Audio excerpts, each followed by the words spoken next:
Om Swastiastu, Om Awigenamasu Namo Sidam. Anak-anak, hari ini kita akan belajar bab 1 mengenai sifat Atman dalam Bhagavad Gita. Namun sebelum pelajaran dimulai, marilah kita mengucapkan puja guru. Mulai.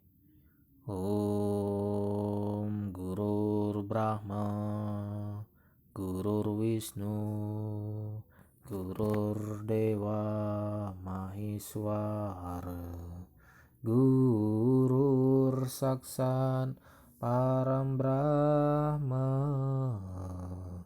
Tasmai Sri Gurave Namaha.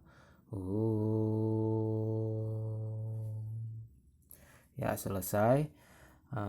Untuk materi kali ini kita akan membahas tentang Atman. Pertemuan pertama perlu kita bahas dulu, yaitu Pancasrada. Hindu mengenal yang namanya Pancasrada, adalah dasar keyakinan kita. Ada 5 dasar keyakinan umat Hindu dalam menjalankan agama.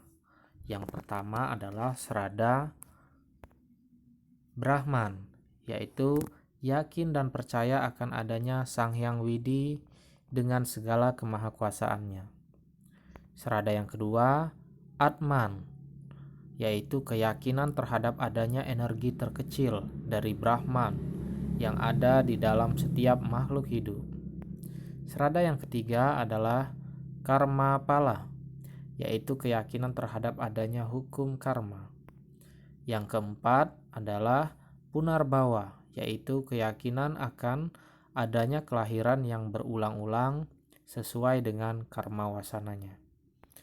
Dan yang kelima adalah Moksha, yaitu yakin akan adanya kebahagiaan abadi, bersatunya Atman dengan Brahman, sehingga terbebas dari pengaruh Punarbawa dan hukum karma pala. Itulah 5 keyakinan atau 5 dasar keyakinan umat Hindu dalam menjalankan agamanya.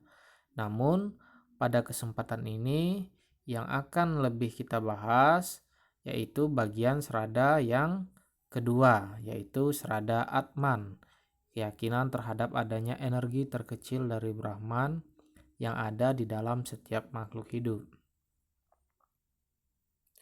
Pengertian tentang Atman. Dalam agama Hindu, Atman adalah sumber hidup dari segala makhluk hidup. Yang kedua, Atman juga diartikan sebagai percikan-percikan terkecil dari Parama Atman. Yang ketiga, Atman juga diartikan sebagai sinar suci dari Brahman atau Sang Hyang Widi. Setiap yang bernapas mempunyai Atman sehingga mereka dapat hidup. Selanjutnya, Sang Hyang Widi meresap dan ada di mana-mana dan tidak berubah yang disebut dengan Wyapi Vyapaka Nirvikara. Selanjutnya, Atman adalah hidupnya semua makhluk, yaitu manusia, hewan, tumbuhan, dan sebagainya. Kemudian dalam Sloka Bhagavad Gita Adhyaya 8 Sloka 3 disebutkan Aksaram Brahma Paramam Swabhawo Dyatman Uciyate Bhuta Bhawo Bhawa Karo Wisarga Karma Samjenita, yang artinya makhluk hidup yang tidak dapat dimusnahkan dan bersifat rohani disebut Brahman, dan sifatnya yang kekal disebut Adhyatman atau sang diri. Perbuatan berhubungan dengan perkembangan badan-badan jasmani para makhluk hidup disebut karma atau kegiatan yang dimaksudkan untuk membuahkan hasil ataupun pahala. Itulah pengertian Atman dalam Bhagavad Gita Adhyaya 8 Sloka 3. Kemudian sifat-sifat Atman dalam Bhagavad Gita itu terdapat 12 sifat. Yang pertama adalah asedya, artinya tak terlukai oleh senjata. Yang kedua, adahya, artinya tak terbakar oleh api. 3. Akledia, artinya tak terkeringkan oleh angin. 4. Acesya, artinya tak terbasahkan oleh air. Yang kelima, nitya, yang artinya abadi. 6. Sarwagata, ada di mana-mana. Yang ketujuh, satanu, artinya tidak berpindah-pindah. Sifat yang kedelapan, acala, artinya tidak bergerak. Yang kesembilan, awyakta, artinya tidak dilahirkan. Yang kesepuluh, asintya, artinya tak terfikirkan. Yang kesebelas, awikara, artinya tidak berubah. Yang kedua belas, sanatana, artinya selalu sama dan kekal. Nah, inilah kedua belas sifat Atman yang disebutkan dalam kitab Bhagavad Gita. Adapun fungsi Atman meliputi yang pertama, Atman sebagai sumber hidup cita. Cita adalah alam pikiran, meliputi pikiran, perasaan, dan intuisi. Yang kedua, Atman bertanggung jawab atas baik buruknya segala karma kita.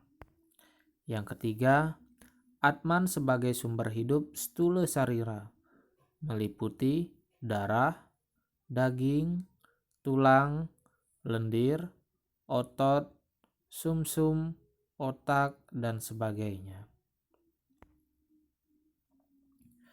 Nah, itulah penjelasan tentang 12 sifat Atman. Kesimpulan yang dapat kita tarik adalah Atman adalah percikan atau bagian terkecil dari Tuhan itu sendiri. Sehingga sesungguhnya Tuhan sudah ada dalam diri kita, hanya saja kita masih terbelenggu dengan avidya. Yang kedua, Atman selalu kekal dan abadi. Kematian seseorang bukan berarti kematian dari Atman itu sendiri. Ada contoh lagi, ketika meninggal di Bali, jasad langsung dibakar. Api tidak akan membakar Atman itu sendiri. Api hanya membakar badan kasar dari sang tubuh tersebut. Nah, setelah kalian mendengarkan penjelasan dan kesimpulan yang dapat kita tarik, ini adalah tugas yang sederhana. Silahkan kalian kerjakan di buku catatan agama kalian. Nanti kalian kerjakan, kemudian kalian foto dan kirim lewat WA Pak Rio. Tugasnya adalah mencari kata. Ini terdapat sekitar ada 20 kata. Silahkan kalian cari kata-kata ini di dalam kotak susunan huruf-huruf secara acak ini. Silahkan kalian tandai dengan garis-garis. Namun terlebih dahulu kalian gambar dan tulis di buku catatan kalian masing-masing. Jadi demikian, terima kasih. Om Santi Santi Santi Om.